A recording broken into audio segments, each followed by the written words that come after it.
You guys offer her a bag to come join you guys? Yeah, well, I feel like it's just so crazy because the growth that Caitlin has brought to the game, the sheer amount of money that she's making these teams, people are having to move their venues for when she comes to play. And she's getting paid like $75,000 a year. So definitely we want to be a part of that change. And that's what we're doing. We're obviously, I think she deserves that. I think she should be one of the top players in the world just for the sheer numbers that she's bringing. So I think that's something that needs to change, and that's what we're trying to do. So the first set of Unrivaled ratings are in, and it's been kind of grim. And by kind of grim, I mean really, really grim. If you are Unrivaled, this is if these are your ratings every single week on True TV, it's not the biggest disaster in the world, because by the looks of things, these True TV ratings were similar enough to what they were a year ago. Clark, nobody's watching. Compare that disaster to what Clark actually did. Her games consistently pulled over 2 million viewers during her rookie season. Some playoff matchups hit 3 million. Regular season Indiana Fever games featuring Clark drew audiences that made ESPN executives completely rethink their programming strategy. She said the fact that the Rose and Lunar Owls on the primetime slot on TNT had, I don't think this is 40,000 viewers, because I think this is the NA is the actual viewers. I think this is like the ratings numbers. I think this is in and around 100,000 viewers.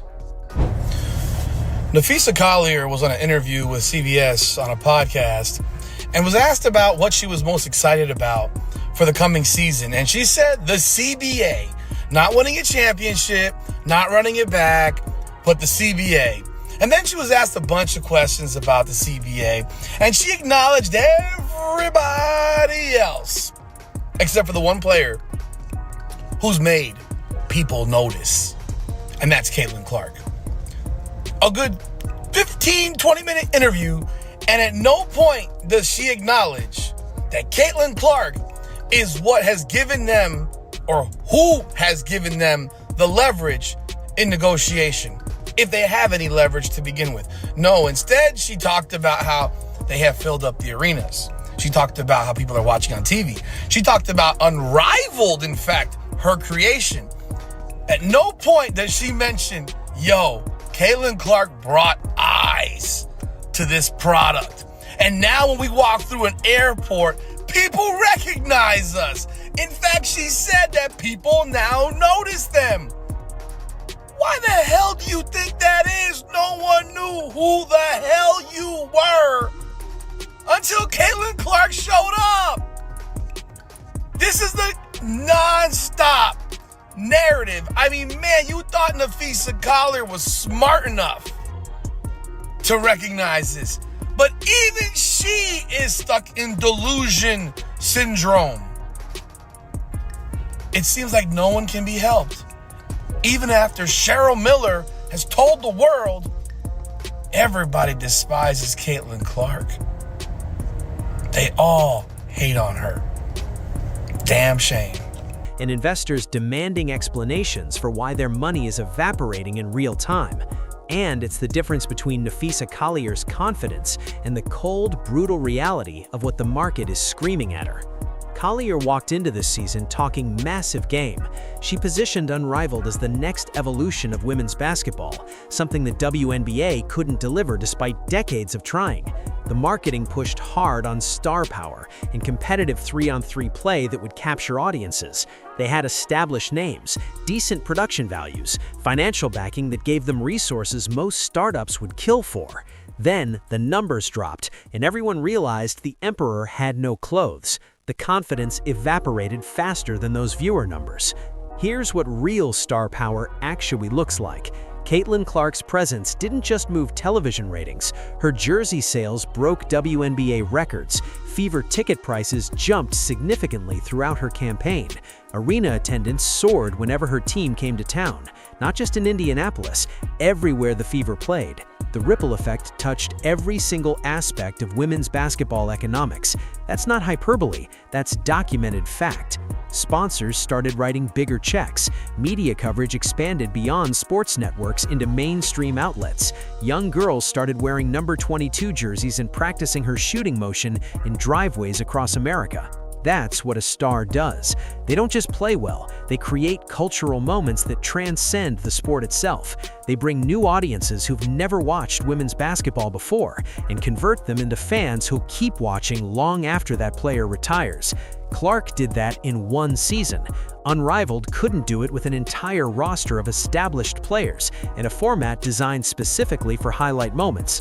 This isn't some garage startup running on hope and credit cards. The venture carries a $340 million valuation based on projections that clearly haven't materialized. Investors expected returns that would justify that massive number.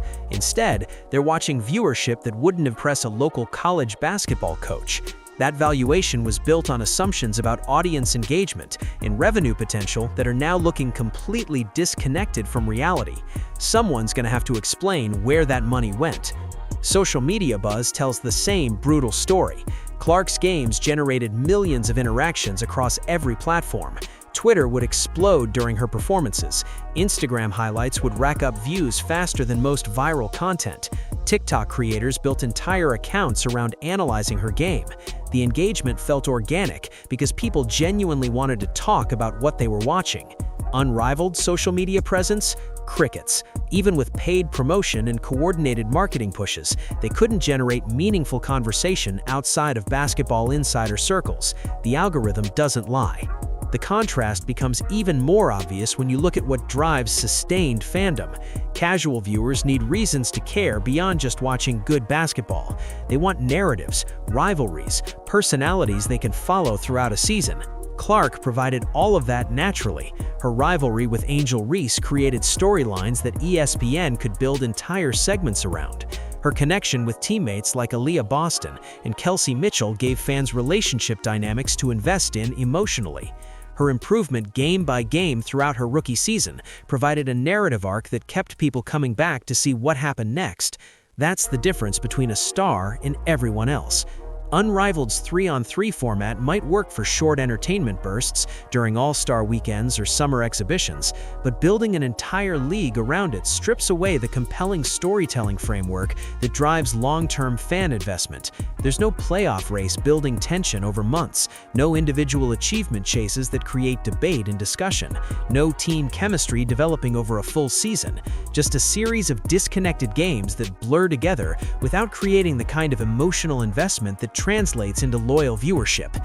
It's basketball content. It's not a basketball season. Now let's talk about Napheesa Collier's comments, because they aged like milk left out in the Arizona sun.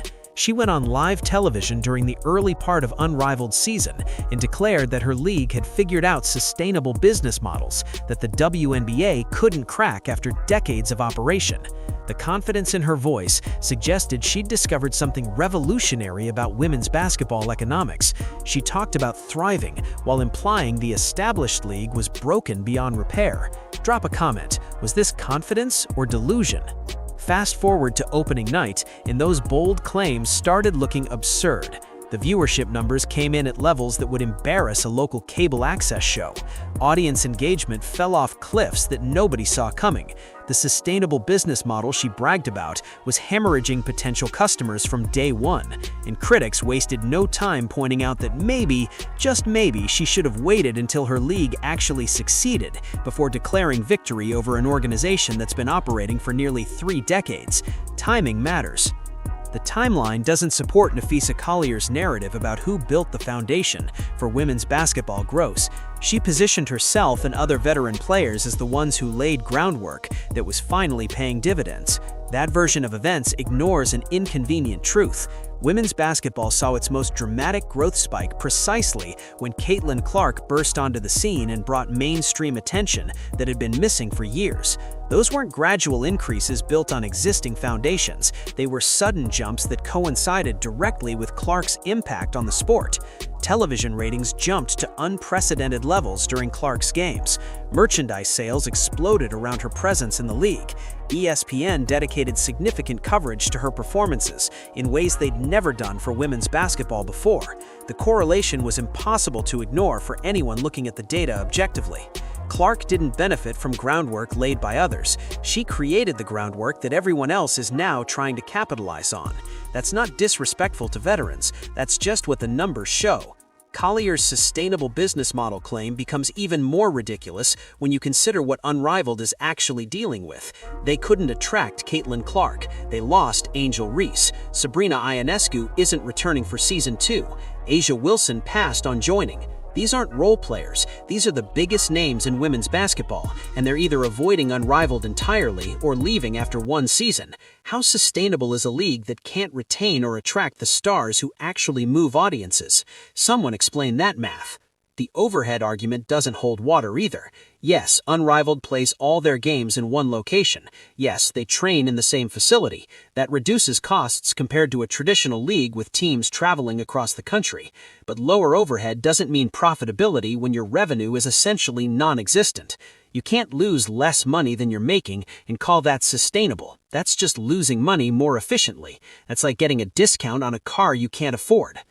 Let's address the conflict of interest that makes this entire situation even messier. Nafisa Collier is the VP of the WNBA while simultaneously running a competing basketball league. She sits at the negotiating table supposedly fighting for all WNBA players while actively promoting a business venture that directly competes with their employer.